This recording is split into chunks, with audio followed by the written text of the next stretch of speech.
Okay, guys, so we're starting our new unit, Unit 4, which is called Probability Concepts. And first, in this video, we're gonna talk about basic terminology and introductions.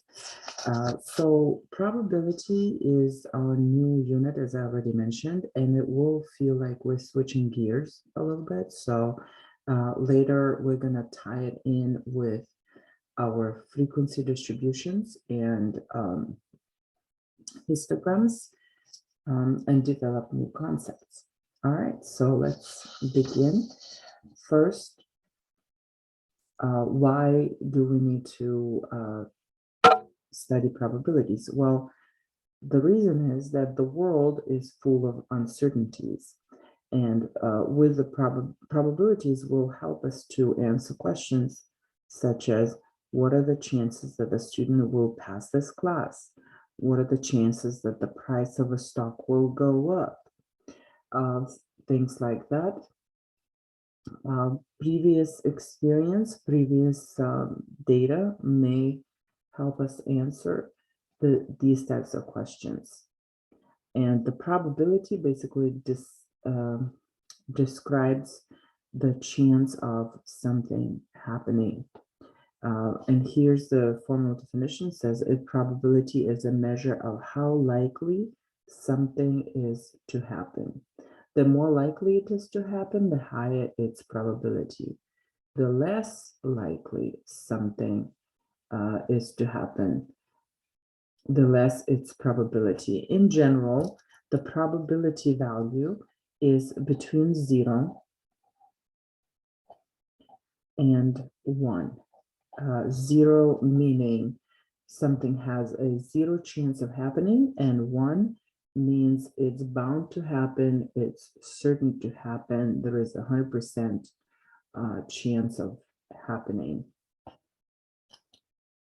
All right, the next definition that we're going to be talking about is trial. Trial is any procedure that can be repeated infinitely and has a well-defined set of possible outcomes.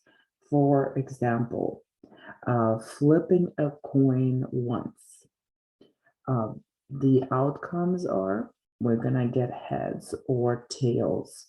So that's a well-defined set of possible outcomes. There is no other possibility, right? We're either gonna get heads or tails. Rolling a die. Again, we have a set of possibilities depending on the die. In this class, whenever we're talking about a die, we will be talking about a 6-sided die with numbers 1 through 6, one number on each side. So the outcomes for rolling a die, numbers 1 through 6. Or another example is measuring and recording a student's height. So that also will result in a certain outcome, right?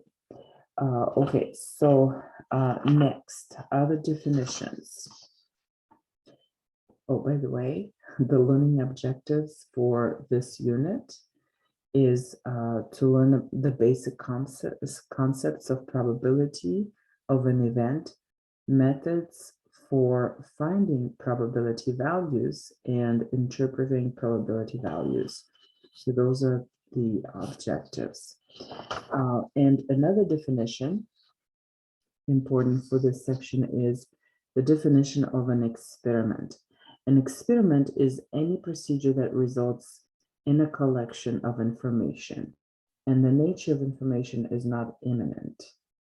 So example number 1, asking a question that has a yes or no answer. So in the future, we're gonna call such an experiment a binomial experiment because it has only 2 possible outcomes, yes and no. Bi is a prefix that denotes 2. So binomial, 2 possible outcomes.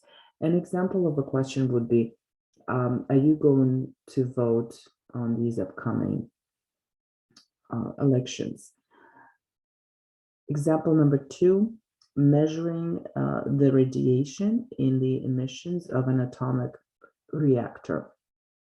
And as you understand, this type of an experiment may result in many possible outcomes. So this is not a binomial experiment, but still the outcomes are defined. Whatever our equipment shows, the level of radiation that equipment shows, we record, and that's our outcome.